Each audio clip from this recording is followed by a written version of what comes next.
wabarakatuh dan salam sejahtera kepada seluruh rakyat Malaysia yang dikasihi sekalian. Hari ini saya akan mulakan dengan ucapan selamat menyambut Hari Keamatan kepada seluruh warga Sabah. Dan saya mendoakan agar semua bergembira bersama keluarga yang tersayang. Namun, patuhi jugalah SOP yang dikeluarkan oleh pihak kementerian, pihak MKN, terutamanya mengenai SOP musim perayaan. Mengenai tindakan Task Force Operasi Pematuhan, Task Force Operasi Pematuhan yang diketuai oleh Polis Diraja Malaysia semalam telah membuat 71,830 pemeriksaan bagi memantau dan menguatkuasakan SOP PKPB di seluruh negara.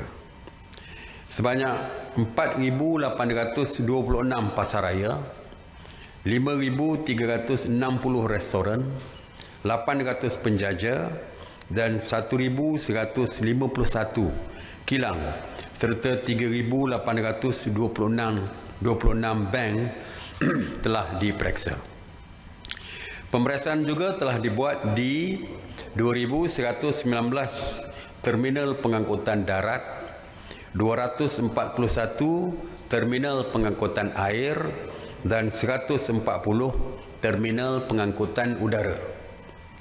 Pasukan Task Force Operasi juga telah memeriksa sebanyak 22,272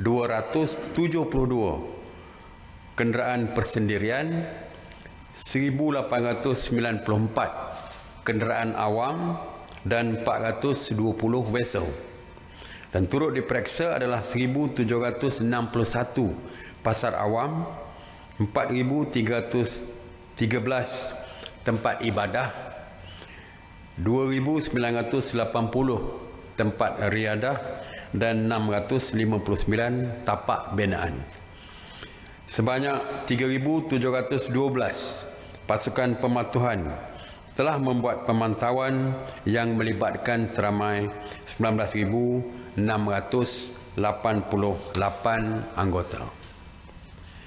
PDRM juga telah mengenakan 147 sekatan jalan raya rentas sempadan negeri di seluruh negara dan memeriksa 240,268 kenderaan.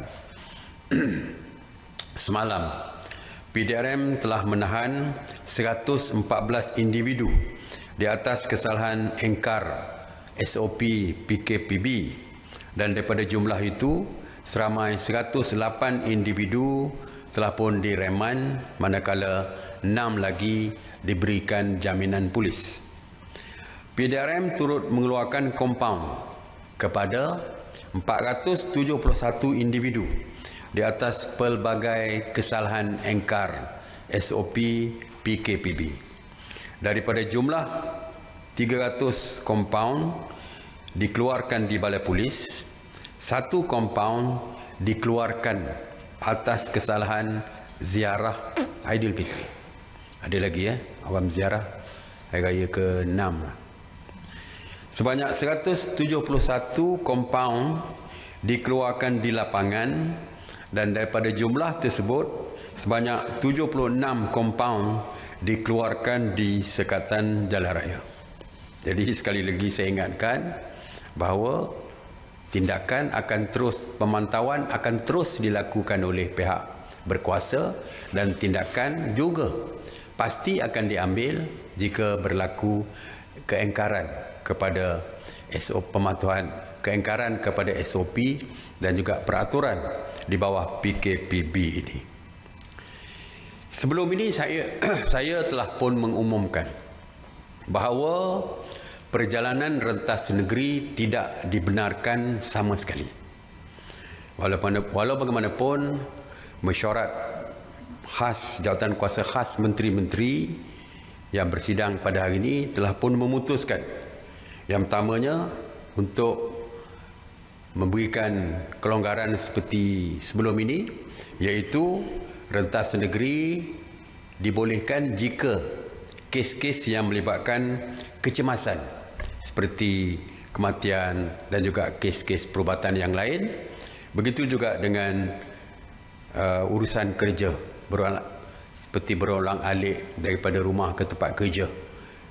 Kita juga membenarkan. Sebagai contoh, duduk di Seremban, bekerja di Putrajaya. Jadi kita benarkan ulang-alik dan sebagainya. Dan satu lagi, saya juga umumkan dulu bahawa rentas negeri pasangan yang berpisah, PJP, ya, kita kata kita benarkan dan kita hentikan sebelum musim perayaan Hari Raya. Dan pada hari ini mesyuarat juga bersetuju bahawa larangan tersebut ditarik balik, maka pasangan suami isteri yang terpisah bolehlah travel ataupun berjalan untuk merentas negeri untuk berjumpa dengan pasangan masing-masing dan juga keluarga, anak dan sebagainya.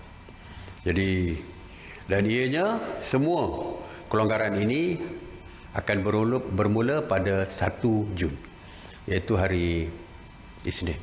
Hari ini hari Sabtu, Ahad, Isnin dah bolehlah memulakan perjalanan. Walaupun secara keseluruhannya rentas negeri masih lagi tidak dibenarkan. Sebab-sebab lain tidak dibenarkan, ya. Pihak polis tidak akan meluluskan selain daripada sebab-sebab yang saya sebutkan tadi. Mengenai op sanitasi awam di bawah kawal selia KPKT sejak 30 Mac 2020, KPKT telah pun melakukan 7,286 operasi yang merangkumi 131 zon. Sebanyak 10,891 premis telah disanitasi yang terdiri daripada 2,637 pusat perniagaan, 3,978 bangunan kerajaan, 1,581 kawasan perumahan termasuk PPR, 2,306 tempat awam dan 349 pasaraya. Semalam, sebanyak 71 operasi sanitasi yang meliputi 42 zon di 11 buah negeri. Antaranya adalah Sabah 19 operasi, Sarawak 13 operasi dan Melaka 12 operasi. Mengenai pusat kuarantin, sehingga jam 8 pagi 30 Mei, jumlah keseluruhan pusat kuarantin yang masih aktif di seluruh negara adalah 273. Dari jumlah tersebut, kini 173 pusat kuarantin digunakan untuk menempatkan 13,804 person under surveillance ataupun PUS, manakala 100 pusat kuarantin lagi diletakkan di dalam keadaan siap siaga untuk diaktifkan jika terdapat keperluan untuk menempatkan PUS. Semalam, seramai 856 rakyat Malaysia telah pulang ke tanah air dari Singapura, Mesir, Hong Kong dan Qatar dan telah pun dikuarantin secara wajib untuk 14 hari. Seramai 45,383 rakyat Malaysia yang pulang dari luar negara telah dikuarantin wajib sejak daripada 3 April 2020 dan sehingga hari ini seramai 35,615 individu telah pun selesai menjalani kuarantin wajib dan telah pun dibenarkan pulang ke rumah masing-masing. Saya ingin melaporkan tentang penghantaran pulang pelajar IPT. Sejak dari 27 April 2020 sehingga hari ini, KPT ataupun Kementerian Pengajian Tinggi telah menghantar pulang seramai 55,848 pelajar ke pangkuan keluarga masing-masing. Hari ini seramai 574 pelajar dijadualkan dihantar pulang ke kampung halaman masing-masing melalui 2 penerbangan dari Kuala Lumpur ke Kota Kinabalu. Saya ingin memaklumkan bahawa kita mendapat rayuan daripada Institut Memandu dan Latihan, ataupun dulu kita panggil Sekolah Memandu ni. Dan hari ini mesyuarat telah membuat keputusan, mesyuarat khas menteri-menteri membuat keputusan, iaitu untuk membenarkan Institut Memandu dan Latihan serta proses pelaksananan pemandu oleh JPJ beroperasi mulai daripada 1 hari bulan Jun ini dan beroperasi dari 8 pagi hingga 4 petang. JPJ, Jabatan Pengangkutan Jalan, telah menetapkan SOP selaras dengan ketetapan oleh Kementerian Kesihatan Malaysia dan juga Majlis Keselamatan Negara seperti pemeriksaan suhu, nyah kuman di luar, di pejabat, nyah kuman di kenderaan setiap kali sebelum atau selepas digunakan, memastikan kapasiti itu boleh ada penjarakan sosial. Begitu juga dengan topeng muka yang perlu dipakai oleh yang mengajar tu, kita tak panggil apa tu, yang mengajar di sekolah memandu tu, dan juga pelajar yang belajar memandu tersebut. Jadi dua-dua kita minta SOP-nya memakai topeng muka.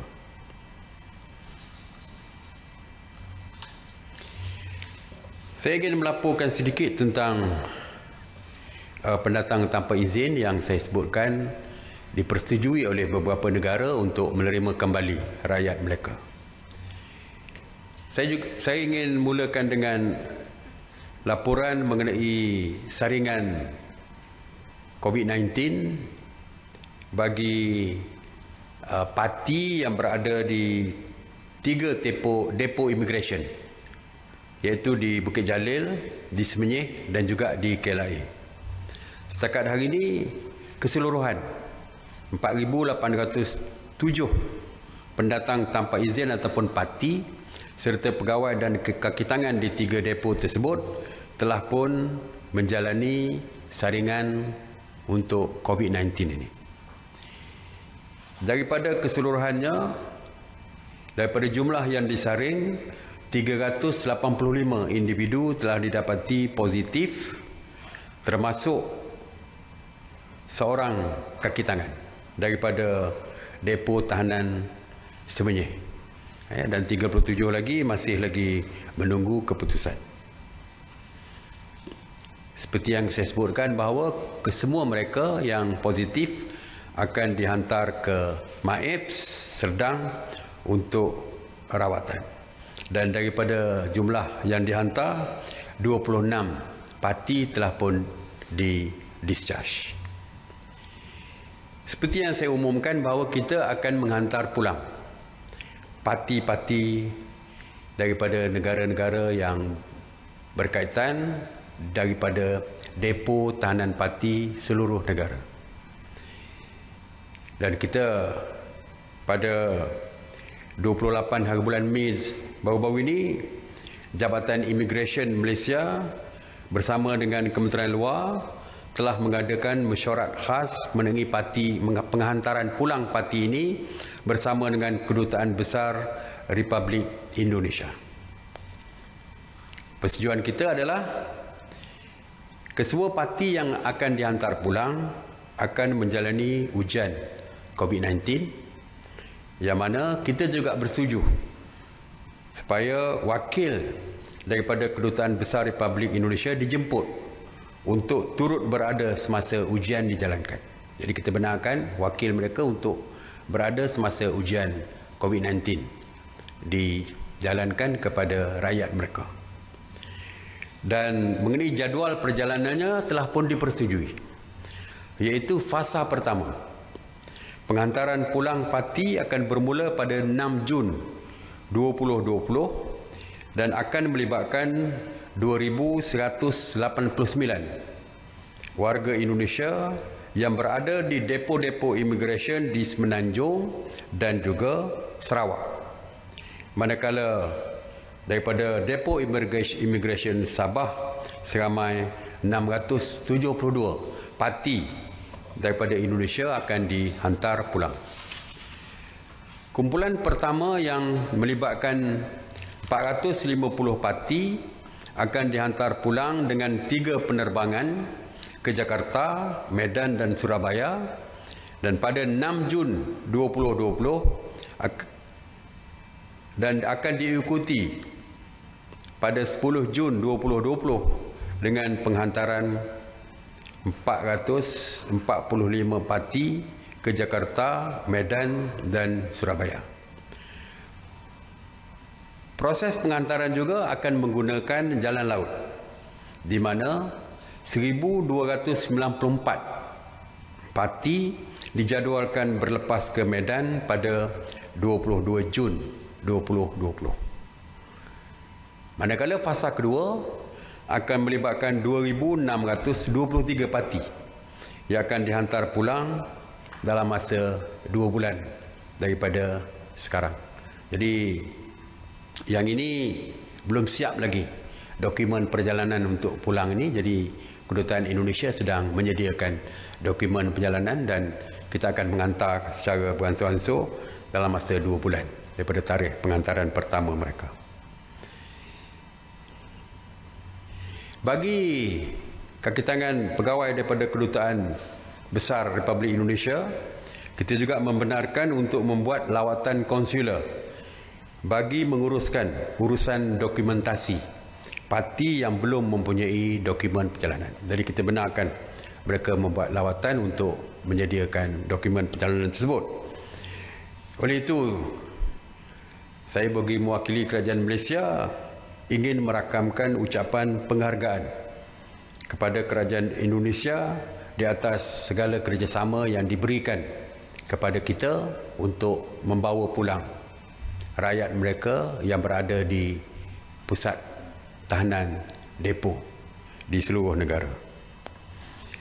Ketika ini, Jabatan Imigresen dan juga Wisma Putra sedang berbincang dengan Kedutaan Nepal dan Bangladesh dan juga bersetuju untuk menghantar pulang iaitu 246 pendatang tanpa izin ataupun parti dari Nepal dan 2,476 parti daripada Bangladesh.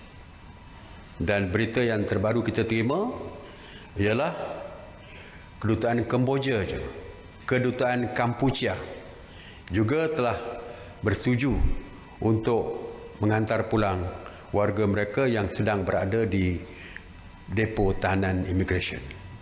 Oleh itu saya meminta supaya